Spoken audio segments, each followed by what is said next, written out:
fatigue, shortness of breath, jaundice,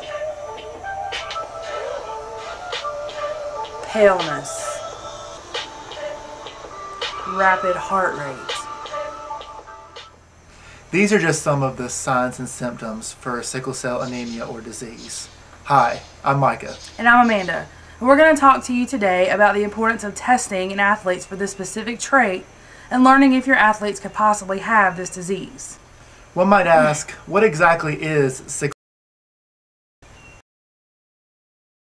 Sickle cell anemia is a genetic disease that affects hemoglobin, the oxygen transport molecule in the blood. The disease gets its name from the shape of the red blood cells under low oxygen conditions.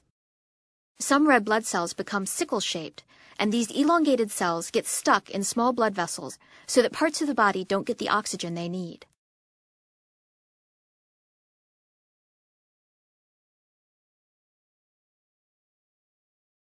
Sickle cell anemia is caused by a single letter change in the DNA.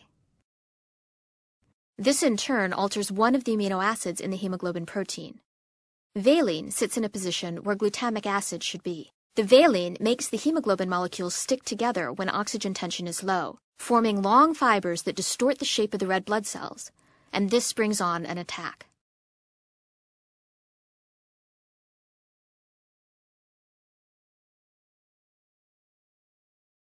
Sickle cell anemia is inherited from both parents.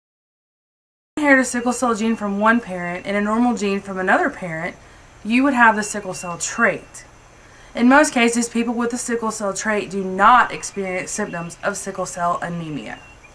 Sickle cell anemia is found most commonly in people of African and Mediterranean descent, but is also seen in people of South and Central America, the Caribbean, and the Middle East. As stated before, some of the signs and symptoms of sickle cell anemia are fatigue, paleness, rapid heart rate, shortness of breath, jaundice, dizziness, headache, and coldness in the hands and feet. Symptoms usually do not occur until after the age of 4 months. Almost all patients with sickle cell anemia have painful episodes known as crises, which can last from hours to days. These crises can cause pain in the bones of the back, in the chest, and in long bones. Some patients might have an episode every few years, and some might have multiple episodes throughout the year. Some of these episodes might be severe enough to warrant a hospital stay. Small blood vessels may become blocked by the abnormal cells and can cause symptoms such as painful and prolonged erection, poor eyesight or blindness, problems thinking or confusion, and ulcers on the lower leg. Over time, the spleen functioning begins to decline and eventually fails to work altogether. As a result, people with sickle cell anemia may have symptoms of bone infections, gallbladder infections, lung infections, and UTI. Now that we've established what sickle cell anemia is, let's clarify what exactly the sickle cell trait is. Like we've said before, the sickle cell anemia is genetic. If a person inherits one sickle cell gene from one parent and a normal gene from another parent, the child will have the sickle cell trait. People who have the sickle cell trait usually don't have any of the symptoms of sickle cell anemia. In rare cases, people with sickle cell trait might experience complications of sickle cell anemia, such as a pain crisis. In an extreme form, people with the sickle cell trait can experience complications from environmental conditions such as increased pressure in atmosphere, such as scuba diving, or low oxygen levels in the air like mountain climbing or training for an athletic competition, or dehydration in high altitude such as flying. When people with sickle cell trait have been shown to be more likely than those without sickle cell trait to experience heat stroke and muscle breakdown when doing intense exercises such as competitive sports or military training under unfavorable temperatures. Some statistics to take into account: by the end of 2009, there were approximately 4 million people in the United States and over more than 300 million people worldwide with the sickle cell trait. If you have the sickle cell trait, you cannot develop sickle cell anemia. Sickle cell trait is a lifelong condition that will not change over time. During intense exercises, red blood cells containing the sickle hemoglobin can change shape from round to quarter moon or sickle. Sickled red blood cells may accumulate in the bloodstream during intense exercise, blocking normal blood flow to the tissues and the muscles. Athletes with sickle cell trait have special considerations before and during their workout. Athletes can unknowingly predispose themselves to exertional sickling by beginning exercise without proper hydration, while physically exhausted, overheated, or while fighting off illness. Athletes with any of these risk factors should be encouraged to sit out or perform a reduced workout. Red blood cells deliver oxygen to the body's tissues through the circulatory system. The cells are disc-shaped and flexible and can squeeze into small capillaries. During regulated physical exercise, the red blood cells in an athlete with sickle cell trait can deliver oxygen normally.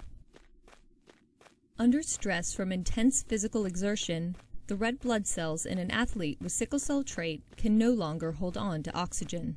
These blood cells change from their flexible disc shape to a rigid sickle shape. This is called exertional sickling. These abnormal cells can get trapped in small capillaries, blocking healthy blood cells from bringing oxygen to the body's muscles and tissues. This is called a crisis. During a crisis, the athlete can have muscle cramping, pain, swelling, weakness, inability to catch their breath, and fatigue. If pushed past the point of crisis, lack of oxygen can break down muscle tissue, causing harmful proteins to flood into the bloodstream and leading to severe kidney damage. When combined with environmental factors such as heat stress, dehydration, illness, and altitude, even death can occur. It is important to recognize the signs and symptoms of exertional sickling in athletes before a crisis occurs. When the athlete is allowed to rest between exercises, the sickled red cells regain oxygen inside the lungs and return to their normal shape. High-flow oxygen helps the athlete's red cells recover faster. With enough oxygen, the athlete feels better and, in most cases, is ready to return to play.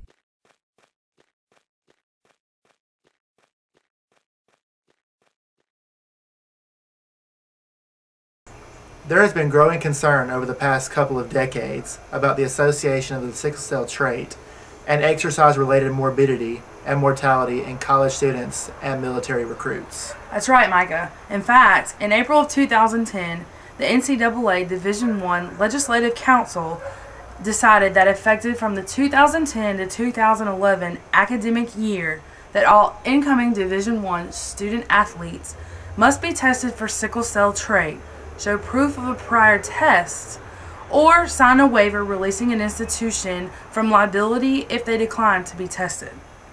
Early diagnosis of sickle cell is very important so that children who have the condition can get the proper treatment they need. Almost all states now in the U.S. test newborns for sickle cell with a blood test. Although the blood test can diagnose sickle cell anemia, doctors are not able to predict how seriously this disease can affect individual patients. There is no widely available cure for sickle cell. However, there are certain medications and blood transfusions that can relieve some of the symptoms. Because there isn't a cure for sickle cell, certain preventative measures must be taken when caring for these special kinds of athletes. Recommendations have been placed into effect by the NCAA and the National Athletic Trainers Association for the prevention and the care of sickle cell athletes. We will now read these recommendations as follows. Build up slowly in training with paced progression, allowing longer periods of rest and recovery between repetitions. Encourage participation in preseason strength and conditioning programs to enhance the preparedness of the athletes for performance testing, which should be sport-specific. Athletes with sickle cell trait should be excluded from participation in performance tests such as mile runs, serial sprints, as several deaths have occurred from participation in these. Cessation of activity with onset of symptoms.